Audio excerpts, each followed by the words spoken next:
Ar žinojote, kad per investicinį gyvybės draudimą galima investuoti į auksą, galima investuoti į kitas žaliavas, galima investuoti į nekilnojamą turtą, galima investuoti net į Baltijos šalių akcijas, pavyzdžiui, Igničio akcijas? Sveiki, mano vardas Laura, esu kvalifikuota investicijų patarėja, finansų ir investavimo sektoriuje dirbanti 7 metus. Ir šiandien noriu su jumis pasidalinti, kas tai per produktas yra investicinis gyvybės draudimas, kaip galima per jį investuoti, kokie yra investavimo mokesčiai, na be abejo ir kokie yra kiti viso šito produkto niuansai. Taigi, pradedam.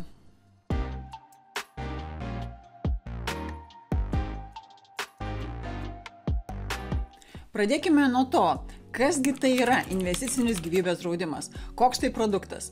Visų pirma, tai yra trečios pakopos kaupimo įrankis. Na, jis gali būti trečios pakopos kaupimo įrankis. Per jį mes galime investuoti, kaupti kapitalą ateičiai ir mes galime drausti savo sveikatą, drausti savo gyvybę, drausti nuo nelaimingų atsitikimų, nuo kritinių ligų. Taigi tas produktas atlieka dvi funkcijas – investavimo funkciją ir draudimo funkciją. Ir šitas produktas yra skirtas būtent ilguoju periodu pasirūpinti tiek savo finansinę ateitim, tiek savo sveikatos problemomis. Šiame video mes nekalbėsime apie kitas gyvybės draudimo produkto rūšis, kaip pavyzdžiui rizikinį gyvybės draudimą bei garantuotų palūkanų gyvybės draudimą. Taigi gyvybės draudimo produktai gali būti išskiriami kaip tokie 3 produktai – investicinis draudimas, garantuotų palūkanų draudimas ir rizikinis draudimas. Tai trumpai, kuo jie skiriasi? Visų pirma, rizikinis draudimas turi tik draudiminę funkciją, investavimo funkcijos jis neturi. Jis veikia kaip paprastas draudimas, na pavyzdžiui, kaip automobilio draudimas ar kažkokio tai kito turto draudimas. Tiesiog jūs apsidraudžiate šiuo atveju savo sveikatą, savo gyvybę, savo sveikatą nuo nelaimingų atsitikimų, nuo kritinių ligų, nuo įvairiausių traumų ir taip toliau.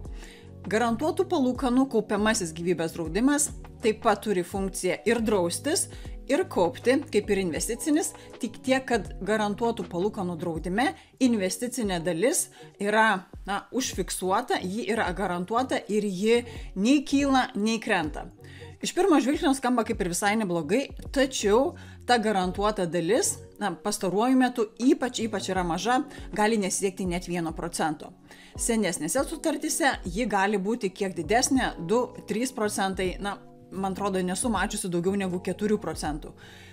Kaip sužinoti, kokia yra pas jūs sutartis? Jeigu jau turite gyvybės draudimą, tai būtinai pasitikrinkite, ar pas jūs yra rizikinis gyvybės draudimas, ar kaupiamasis garantuotų palūkanų, ar investicinis, nes nuo to priklausys, ką jūs galite daryti su šiuo produktu. Šiame video kalbėsiu tik apie investicinį gyvybės draudimą, kuris gali būti naudojamas investavimui ir mes apžvelgsime investavimo kryptis, kaip galima per jį investuoti. Taip pat paminėsiu, kad galima ir draustis, ir kam reikalingi tokie draudimai, bet daugiau apie kitas draudimo rūšis šiame video nekalbėsim. Kaip paprastai investuojama per investicinį gyvybės draudimą ir iš ko susidaro įmoka? Paprastai per investicinį gyvybės draudimą investuojama periodiškai ir žmogus pats nustato, kokią įmoką jis nori mokėti. Na, pavyzdžiui, tarkime, jūs norite skirti 100 eurų tokiam kaupimui per investicinį gyvybės draudimą. Ir tarkim, jūs norite turėti ne tik investicinę dalį, bet ir draudiminę dalį. Tai reiškia, kad jūsų sutartyje bus draudimai tokie kaip gyvybės draudimas, iš tikrųjų gali būti, gali nebūti, gali būti traumų draudimas, gali būti nelaimingų atsitikimų draudimas, neįgalumo draudimas ir kritinių ligų draudimas. Kodėl aš sakau gali būti, gali nebūti? Todėl, kad investicinio draudimo sutartyse dažnai draudimo funkcija nėra privaloma ir žmogus turi pats pasirinkti, ar jis nori draustis ir kaupti, ar jis nori tik investuoti. Jeigu jūs norite tik investuoti, jūsų sutartis vis tiek vadinsis investicinis gyvybės draudimas, nepaisant to, kad jūs draudimo neturite. Taigi, pavyzdžiui, jeigu jūs turite investicinio draudimo sutartį ir nesate tikras, kokia tai sutartis, kaupiamoji, garantuota, o galbūt rizikinis, galbūt investicinis su draudimais, galbūt investicinis be draudimo, tai labai kviečiu atsiversti savo draudimo metinę ataskaitą, ją mes gauname kiekvienais metais iš savo bendrovės ir pasižiūrėti, koks pas jūs yra draudimas. Kodėl tai sakau? Nes dažnai žmonės įsivaizduoja, kad jie turi draudimus, yra apsidraudę, nes turi tokias sutartis, kurios vadinasi gyvybės draudimas, tačiau draudimų ten nėra. Viskas su tuo tvarkoje, jeigu jūs neturite lūkesčio būti apsidraudęs, bet jeigu jūs turite lūkestį, kad jūs norite būti apsidraudęs, vadinasi, reikėtų tuos draudimus ten įtraukti, juos uždėti. Prieš perinant į investavimo dalį per investicinį gyvybės draudimą, trumpai paminėsiu, kam rekomenduotina yra turėti draudimus kartu su savo investicinė dalimi. Ir tai padarysiu per savo asmeninį pavyzdį. Šiai dienai aš už draudimą, tik už draudimą, ne už investicinę dalį moku apie 50 eurų per mėnesį ir esu apsidraudusi tokiomis sumomis. 60 000 gyvybės apsauga, 408 000 sunkios negalios apsauga, 10 000 kritinės ligos, 30 000 traumos, 30 000 berods yra neįgalumas. Taigi turiu tokias apsaugas, dar tiesa yra ir mirtis dėl nelaimingo atsitikimo. Kodėl turiu tiek daug apsaugų ir ar čia viename produkte visos tos apsaugos ar keliuose? Iš tikrųjų, aš turiu 2 draudimo produktus. Vienas yra rizikinis, kur aš draudžiuosi tik gyvybę ir sunkią negalę. Tai yra susiję su paskolos turėjimu, o kiti draudimai, kritinės ligos, neįgalumas yra per kitą produktą, kuris yra investicinis gyvybės draudimas. Kodėl turiu tokius draudimus ir apskritai, kodėl manau, kad man reikalingi tokie draudimai? Esu mama, turiu 2 dukras, kurioms yra 12 ir 9 metukai, tuo metu, kai darau video, ir mes turime šeimoje finansinių įsipareigojimų. Tai jeigu taip nutiktų gyvenime, kad man tektų išeiti iš gyvenimo per anksti, kol jos dar nėra savarankiškos, tuomet norėčiau, kad bent kažkurį tai laiką joms būtų finansiškai saugiau be manęs. Pasidengtų dalis paskolos, turėtų pinigų studijoms. Na, iš tikrųjų, čia nėra agitacija, pirkite draudimą, bet tiesiog tai yra mano asmeninė situacija. Kaip jūs elgsite su savo šeima, su savo finansiniais įsipareigojimais, kiek jūs turite rezervą, žinoma, priklauso nuo jūsų. Aš tiesiog dalinuosi savo pavyzdžiu. Tai viena dalis yra gyvybės draudimas, kodėl aš jį turiu, kita dalis yra ligų ir traumų draudimas. Iš tikrųjų gyvenu gan fiziškai aktyvų gyvenimą ir norėčiau, kad jeigu man kažkas nutiktų, iš tikrųjų labai daug sportuoju, tai tuomet aš gaučiau išmokas ir man nereiktų liesti savo rezervo, savo investicijų. Taigi trečioji priežastis, kodėl turiu draudimus, kad jeigu kažkas man nutiktų, aš nenoriu ligos atveju, idealiu atveju liesti savo santaupų ir liesti savo investicijų ir jų pardavinėti, ypač jeigu tai būtų nepalankus metas. Tai draudimai man padeda tiesiog apsaugoti savo finansus. Ketvirtoji priežastis, kada žmonėms, manau, reikėtų susimastyti apie draudimus, tai pavyzdžiui, jeigu jie neturi, tarkim, investicijų, neturi kito likvidaus turto ir neturi santaupų arba jų turi labai nedaug, bet turi šeimą, turi finansinių įsipareigojimų. Tuomet, manau, tikrai visai būtų logiška pagalvoti apie draudimą, kad jeigu kažkas nutinka, jūsų šeima finansiškai nenukentėtų arba blogiausiu atveju jūs nepaliktumėt jų likimo valiai. Viskas. Tiek apie draudimus. Šio video tikslas pakalbėti mums apie investavimą. O dėl draudimo nuspręskite jūs patys, reikia jums jų ar nereikia, ar jums reikia jų per investicinį draudimą, o galbūt per rizikinį gyvybės draudimą. Džiaugiuosi, kad žiūrite šį video ir tikiuosi, jis jums patinka. Jeigu patinka, labai prašau prenumeruoti šį kanalą, uždėti like, parašyti komentarą, tai padės šiam kanalui augti ateityje. Ačiū. Grįžkime prie investicinio draudimo įmokos. Prisiminkime, kad nusprendėme mokėti 100 eurų kiekvieną mėnesį ir, mano atveju apie 50 eurų nukeliauja draudimams, tarkim, likusi dalis investuojasi. Taigi, investicinio gyvybės draudimo įmoka susidaro iš tarsi 2 dalių. Jūs mokate vieną įmoką, bet ji yra skiriama 2 dalims – investavimui ir draudimui. Dėmesio! Jums draudimai nėra privalomi, jūs galite jų nesirinkti, gali būti apskriti nuliai ten ir tuomet didžioji dalis jūsų įmokos, išminusavus administracinius mokesčius, o kokie tie mokesčiai pakalbėsime truputį vėliau, tuomet visa jūsų įmoka investuojasi ir, kaip minėjau, tai vis tiek vadinsis investicinio draudimo sutartis. Kai jūs pasirašote investicinio gyvybės draudimo sutartį, tuomet tą įmoką jūs galite keisti. Laiku bėgant, pavyzdžiui, paaiškėja, kad norite investuoti daugiau, o galbūt kaip tik pasikeitė jūsų finansinė situacija ir norite investuoti mažiau. Tai tą padaryti jūs galite, įmoka nėra fiksuota, tai nėra įsipareigojimas, jūs ją galite mažinti, galite didinti. Iš tikrųjų visai rekomenduočiau didinti, jeigu niekur kitur neinvestuojate, tai tuomet didinimas yra visai logiška, nes bet kuriuo atveju jūsų įmoka kasmet nuvertėja. Ir paskutinis akcentas dėl įmokų į gyvybės draudimą. Tarkim, jūsų sutartyje nėra draudimo, jūs tik investuojate, tai atminkite, kad ta įmoka yra lanksti iš tos pusės, kad ne tik galite didinti ir mažinti, bet dažnu atveju jūs galite jos nemokėti ar visai nemokėti, ar kažkurį tai laiką nemokėti. Taigi pabrėžiu, tai nėra įsipareigojimas kaip kokia paskola, kad jūs kažkam tai gražinate pinigus, ne, jūs įmokate savo, jūs investuojate savo, taigi yra jūsų asmeninis pasirinkimas, tuo tai skiriasi nuo antros pakopos pensijų fondų, kur jūs esate pririšti prie investavimo. Keliaukime prie investicinio gyvybės draudimo bendrovių ir kaip reikėtų tokį išsirinkti. Ši dalis iš tikrųjų tikrai nėra paprasta. Pasistengsiu ją pateikti kuo įmanoma paprasčiau. Tai pradėti norėčiau nuo to, kokios bendrovės teikia tokią paslaugą. Lietuvoje yra 7 bendrovės, kurios teikia investicinio gyvybės draudimo paslaugas. 4 iš jų yra gyvybės draudimo bendrovės, 3 yra filialai.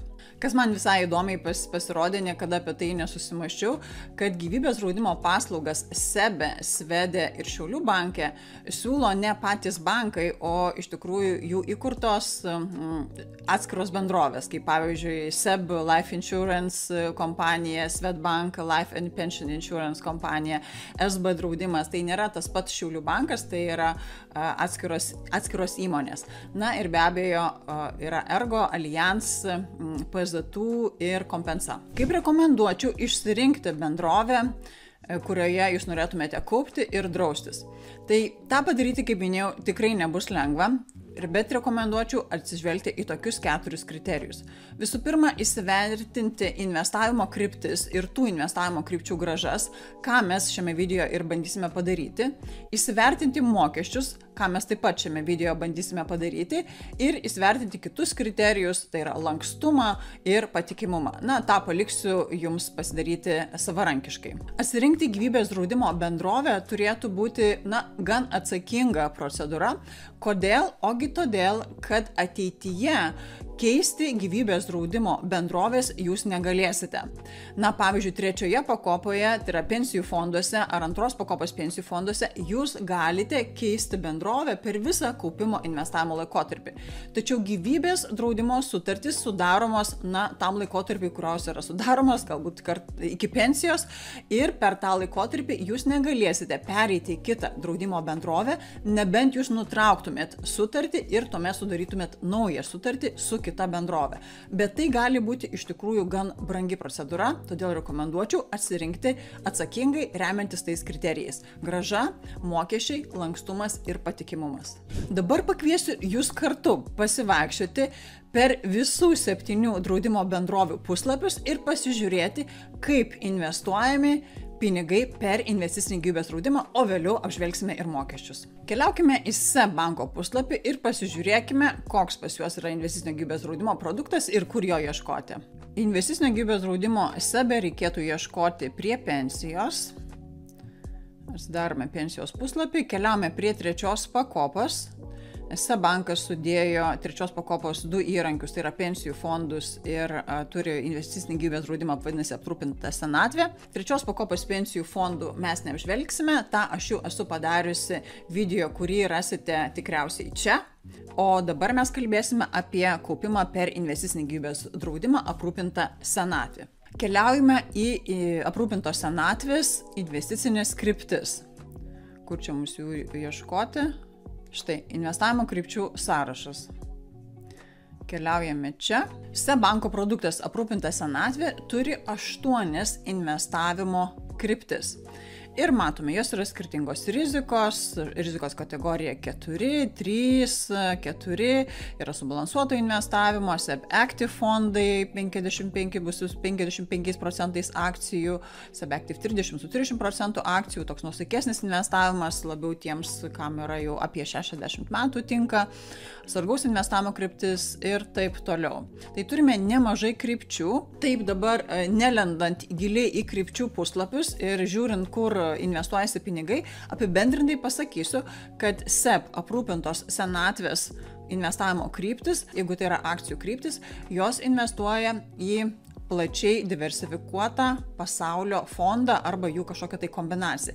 Tai SEBE nėra kažkokių tai specializuotų fondų, kaip matau, kurie investuotų į, pavyzdžiui, į regioną, rytų Europą, besivystančios rinkos, Ameriką ir taip toliau. Čia yra tokios universalios kryptis. Dažniausiai tai yra plataus spektro pasaulio kryptis. Na, pavyzdžiui, kaip ilgalaikio investavimo kryptis. Galim įsidėmėti keletą skaičių. Na, pavyzdžiui, šios krypties vidutinė grąža per 5 metus buvo 11%. Įlindę truputį giliau, kur investuojasi pinigai šiame fonde, mes galime pamatyti, tokią gerą žinią, kad fondas yra valdomas pasyviai ir jis investuoja globaliai, kaip sakiau, ir jis turi lyginamą indeksą MSCI AC World. Tai kaip ir viskas neblogai, tačiau jeigu jūs turite antros pakopos pensijų fondus, trečios pakopos pensijų fondus, tai tų fondų lyginamasis indeksas yra MSCI World. Tai praktiškai identiškas indeksas kaip ir šios krypties. Ir jeigu jūsų tikslas buvo diversifikuoti savo pensijos portfelį, tai dėja jums nepavyko. Jeigu, kaip minėjau, jūs turite trečios pakopos pensijų fondą, nesvarbu kokiame banke, nesvarbu kokia bendrovė, tarkim, jeigu turite SEP produktą su šiuo fondu ir bet kuriuo, sakykime, kitų fondų, tos kryptis bus praktiškai identiškos. Tai ką šiuo atveju reikėtų daryti? Tuomet tikriausiai vienintelė išeitis būtų ieškoti kitų būdų, kitų vietų, per kur investuoti, ir greičiausiai tai negalėtų būti SEB aprūpintos senatvės gyvybės draudimo produktas, nes jis tiesiog neturi pakankamai diversifikuotą krypčių pasirinkimą. Na ir tikiuosi prisimenate tą skaičių, 5 metai, vidutinė grąža 11%, mes bandysim palyginti su kitų bendrovių panašios krypties fondais.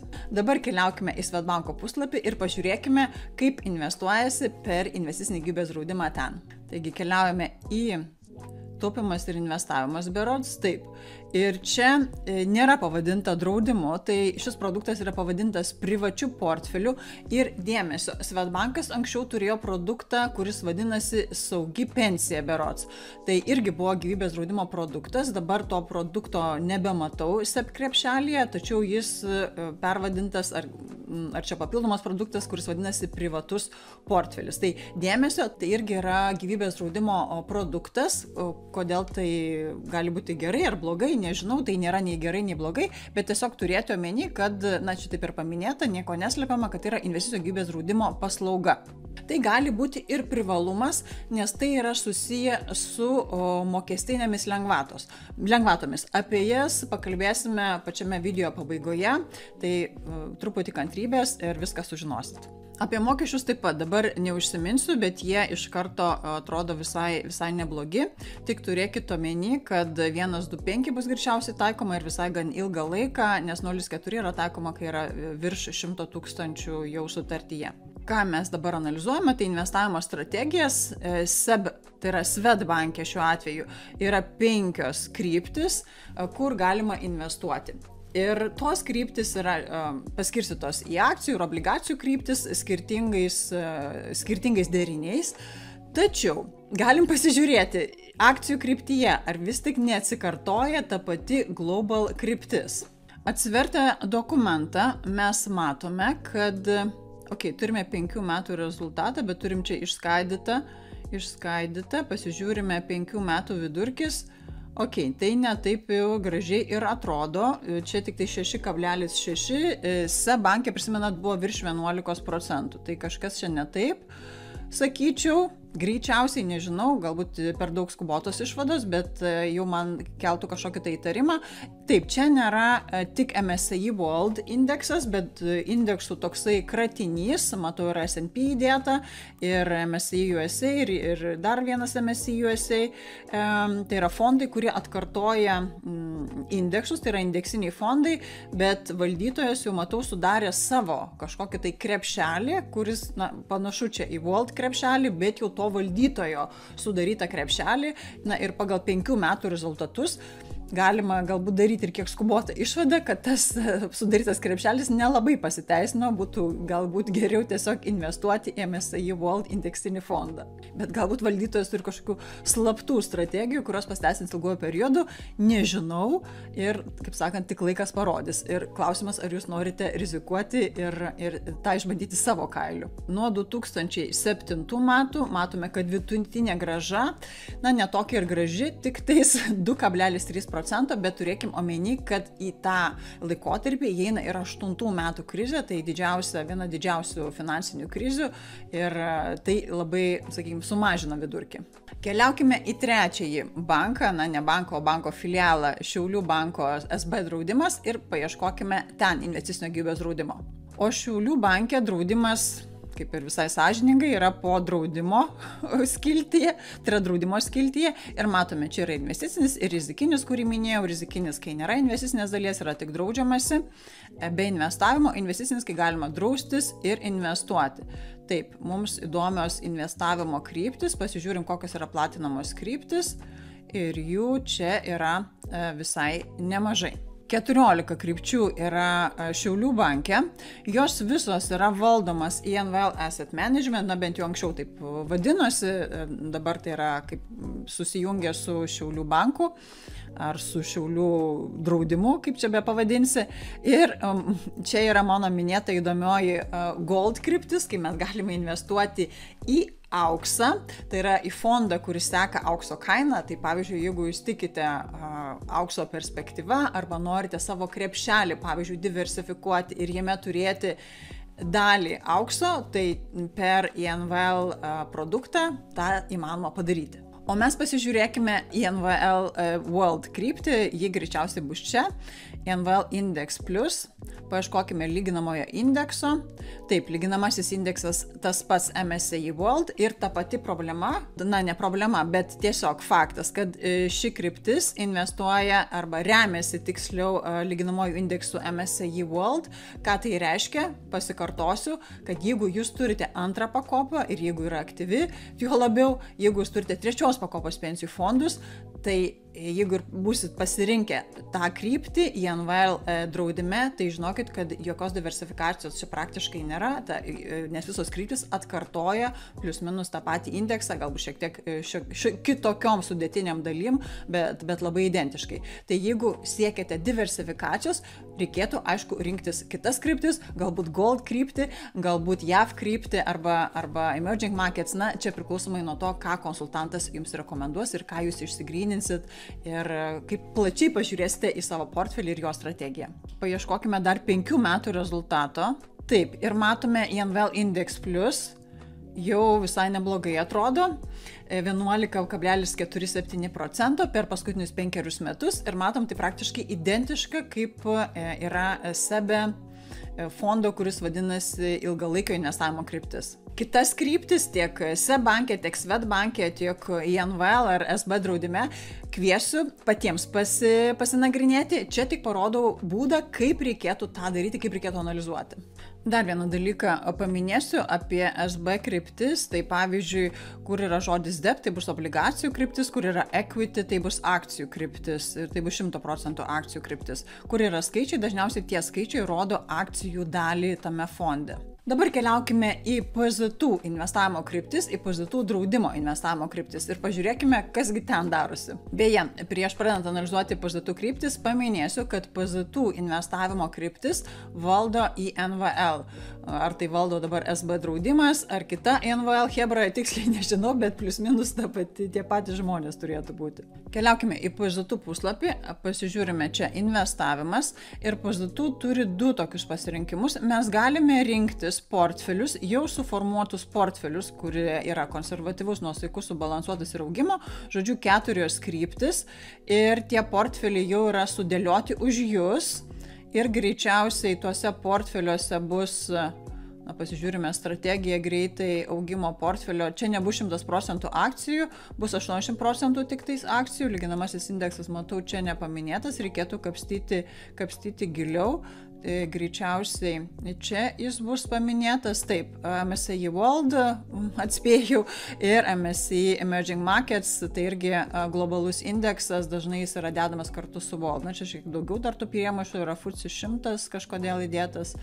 Na ir galim pasižiūrėti, ar yra 5 metų grąža.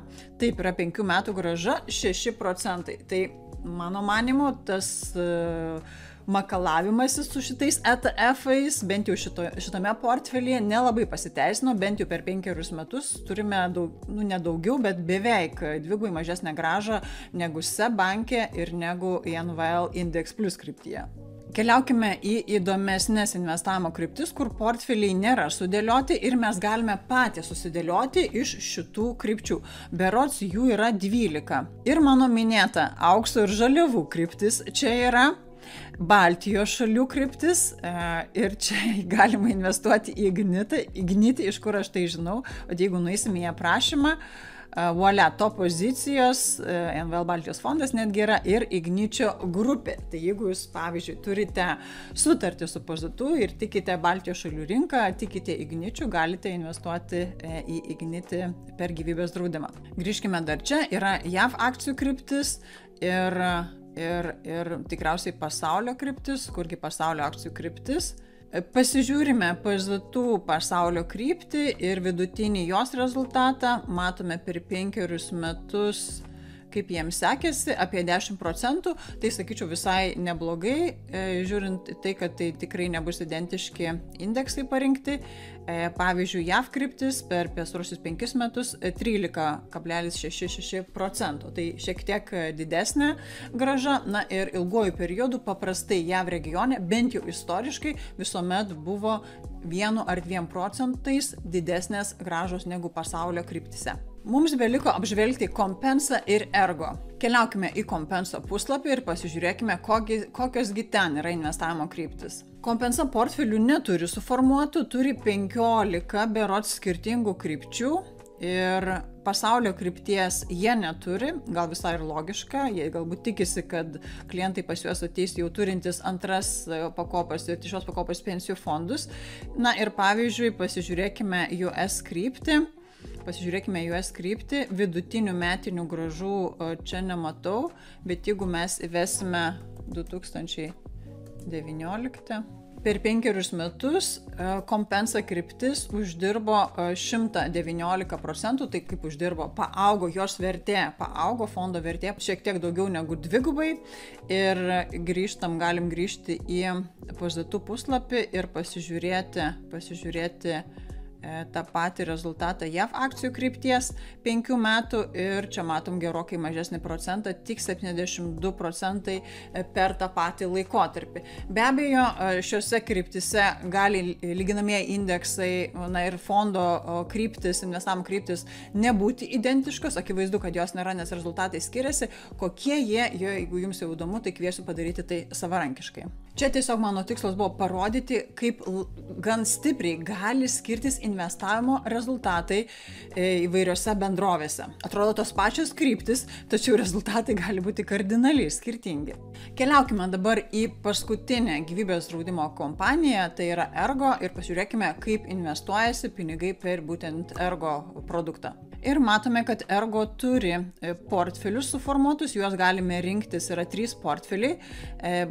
Toks rizikingiausias portfelis Augimo 75, jame bus tik 65% akcijų ir 25% obligacijų. Na, nežinau, galbūt jis čia suformuotas tokiems baimingiems lietuviams, kurie bijo investuoti ir bijo rizikos, tai yra bijo svyravimo, nes pavyzdžiui, jeigu jūs esate iki 40 metų ir sudarinėjate draudimo sutartį, greičiausiai būtų logiška sudaryti 100% akcijinį portfelį ir nedėti ten kol kas obligacijų, kur jums nesuėjo 45, 50 ar net ir daugiau metų.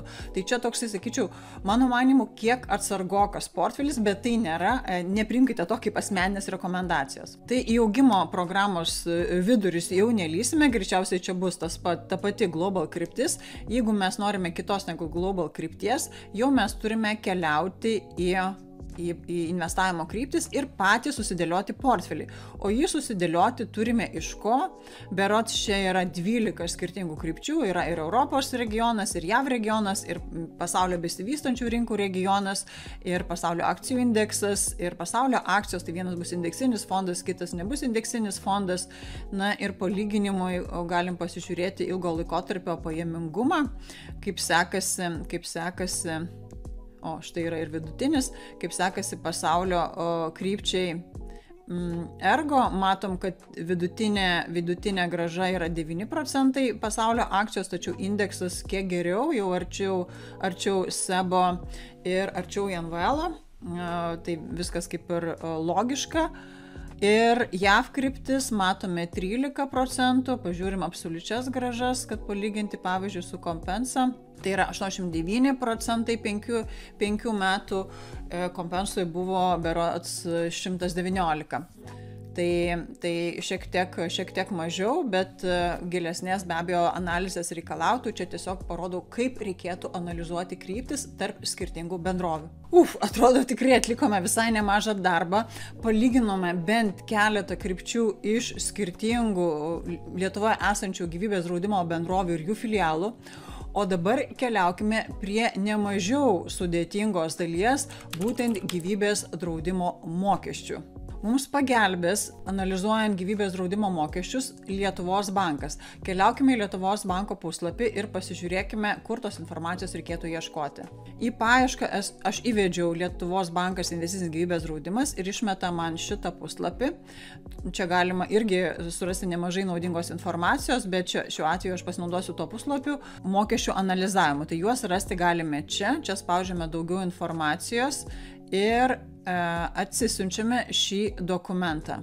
Spaudžiame Save ir atsidarome. Jis atrodo štai taip. Ir pažiūrėkit, čia ne vienas lapas, yra netgi 4-5 lapai. Tai pabandysiu supaprastinti arba užakcentuoti vietas, kur reikėtų žiūrėti. Prieš lendant ir analizuojant šitą Excelio lentelę su mokesčiais, noriu išskirti tokius mokesčio elementus. Tai visų pirma, gyvybės draudimo sutartyse gali būti šie mokesčiai, bet ne visuomet visi jie bus. Tai gali būti įmokų mokestis, bet ne visose bendrovėse jis yra. Įmokų mokestis paprastai būna procentas arba keli procentai nuo įmokų ir gali būti didesnis mokestis 1, 2, 3 metais nuo įmokų.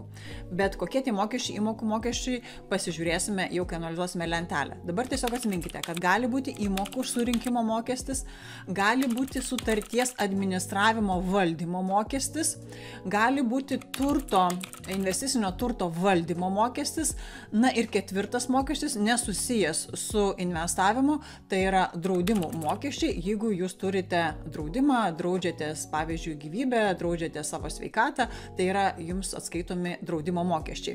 Bet pavyzdžiui, jeigu jūs turite gyvybės draudimo sutartį ir neturite toje sutartyje draudimų, tiesiog tik investuojate, tuomet jums vis tiek bus taikomas įmokų mokestis, administravimo mokestis ir investavimo mokestis, tai yra turto valdymo mokestis. Gerai, dabar pasižiūrėkime, ką mes galime rasti Lietuvos banko lentelėje. Taip, tai čia pirmame puslapį išvardinti visi draudikai, tai yra visos bendrovės, paskaičiuokim dar kartą, ar čia visos jos Allianz 2, 3, 4, 5, 6, taip, 7, visos, valio. Ir čia yra išvardinti jų produktai, nes draudimo bendrovės turi ne po vieną produktą, pavyzdžiui, Allianzas turi ir kiek čia jų 5 produktus, bet dabar į tai nelysime. Mes analizuojame mokesčius. Kaip minėjau, yra atskaitimai nuo įmokų ir pavyzdžiui, matome Allianz draudimo sutartis turi 1, 2, 3 metais įmokų mokestį, kuris yra reikšmingai didesnis negu 4 ir tolimesnių metų. Tai 4 metų mokestis yra 5%, 1, 2 ir 3 bus nuskaičiuojama 30% nuo jūsų įmokos. Kompensoje bus nuskaičiuojama 1, 2, 3 metais dažniausiai 40% nuo įmokų, 4 metais ir vėlesniais 2% tiksliau reikėtų kirčiuoti procentai, taip, procentai, ok. Ergo sutartyse 1, 2, 3 metai 24%, nuo 4 metų 0%. PZT, ką mes turime 34%, nuo 4 metų 4%, SB draudimas taiko 1, 2, 3 35% ar procentus, padėkit man. SEB Life turi tik tais 2% nuo įmokų, o Swedbank įmokų mokesčio nėra. Tai matom gan skirtingi mokesčiai, tie, kurie atskaito po 30 ir 40% nuo įmokų, atrodo kaip ir dideli mokesčiai, bet atminkite, kad svarbiausias mokestis gyvybės draudimo sutartyje tai ne įmokų mokestis, mano manimu, o turto valdymo mokestis, nes įmokų procentą jums atskaičiuoja nuo įmokos, kokią jūs įmoką pasirinksit. Paprastai tai būna keliasdešimt eurų, na, maksimaliai, sakykime, ten 100, nesumačiusi labai didelių įmokų, kurios būtų ten po 1000 eurų į mėnesį ir taip toliau. Bet tai 2% nuo 100, 2% nuo 50 tai nėra daug, bet jeigu jūsų turto valdymo mokestis ir investavimo mokestis yra didesnis, atminkite, kad na, tos sumos susidarys gan reikšmingos, nes tas mokestis jau atskaitomas nuo viso sutartyje esančio kapitalo. Tai pavyzdžiui, jeigu jūs jau sukaupėte ten 10 000, 15, 20, 30, o gal net ir daugiau į sutarties pabaigą, tai jeigu mokestis yra procentas ar pusė procento ar 1,5%, tai reikš labai didelius skirtumus ir labiausiai siūlyčiau į šitą mokestį fokusuotis, o ne į įmokų mokestį ir ypač nebijoti to įmokų mokesčio 1, 2, 3 metais, o geriau įsivertinti valdymo mokesčius. Netrukus panalizuosime investavimo mokesčius, bet dar bendrovės turi, kaip minėjau, administravimo mokesčius, kai kuriuose bendrovėse yra fiksuotas, na pavyzdžiui, Allianse yra administravimo mokestis fiksuotas metinis 30%, tačiau dar yra nedaugiau kitų mokesčių nėra, kompensoje yra 0,408% nuo turto, nemažiau 17 eurų per metus ir taip toliau. Swedbank'e yra 0,4%. Nuo 0,4 iki 1,25%.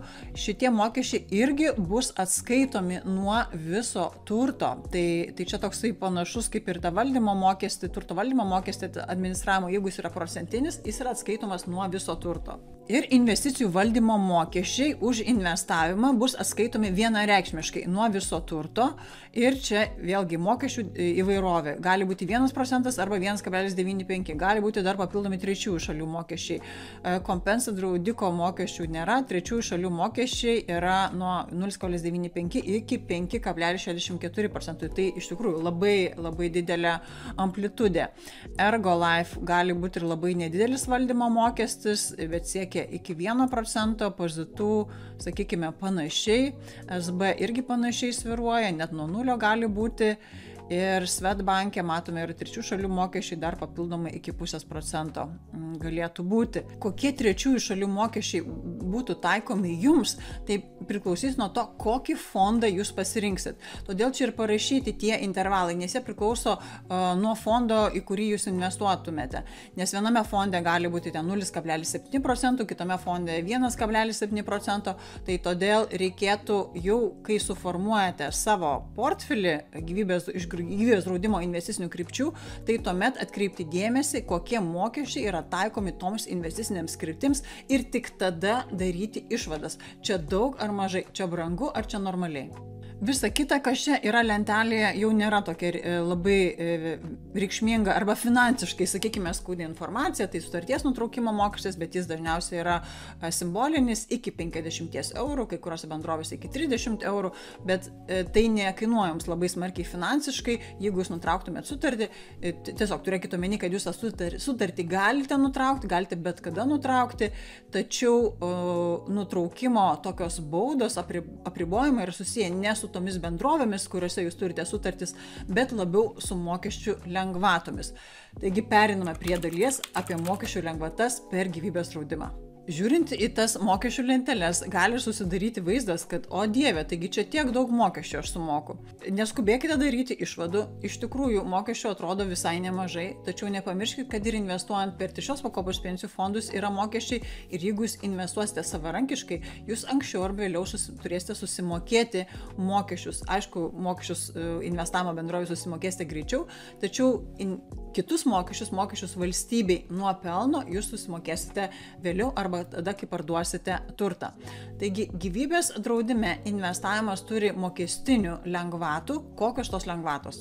O lengvatos yra dvi. Tos lengvatos, galima sakyti, šiek tiek kompensuoja investicinio gyvybės draudimo, ar tai būtų trečios pakopos pensijų fondams, taip pat galioja.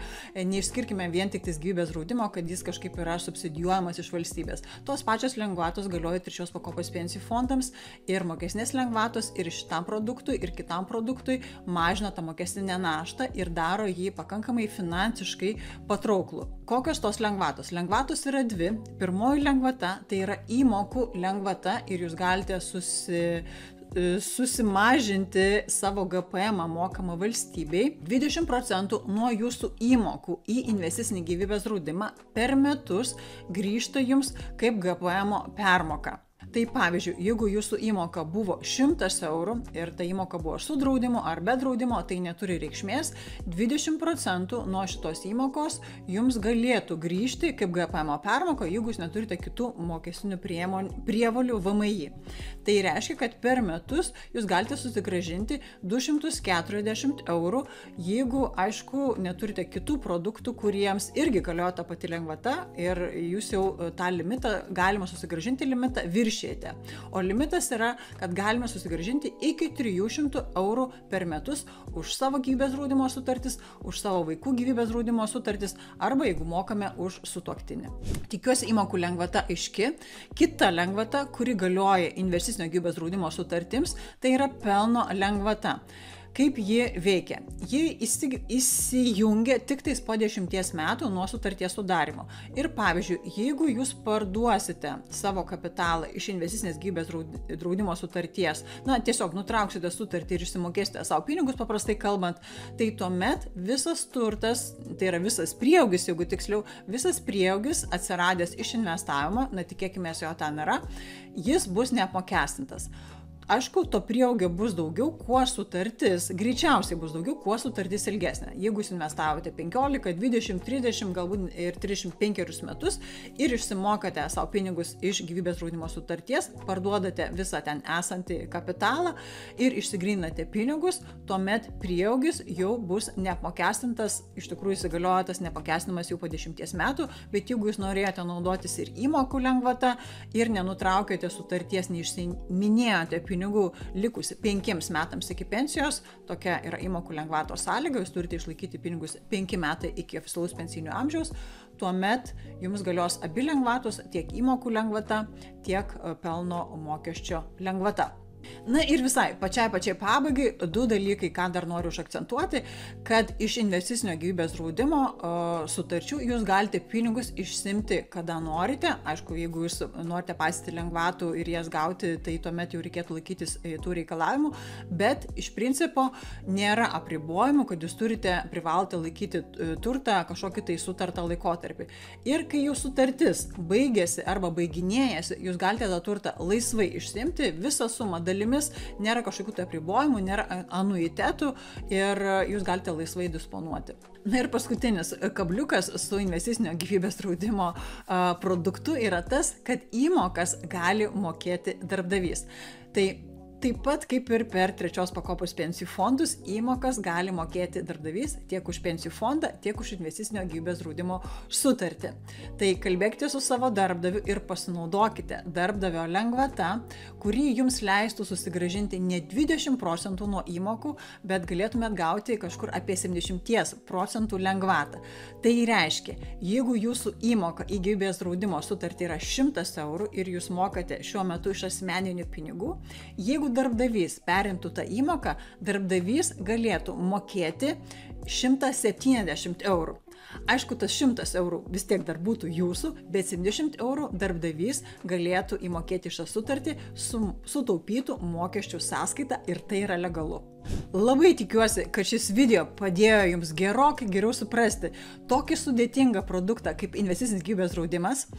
Šis video padės jums priimti teisingus sprendimus, išsklaidys mitus ir leis padaryti teisingus finansinius sprendimus. Jeigu jums patiko šis video, nepamirškite uždėti like, prenumeruokite kanalą ir laukite kitų video. Ate!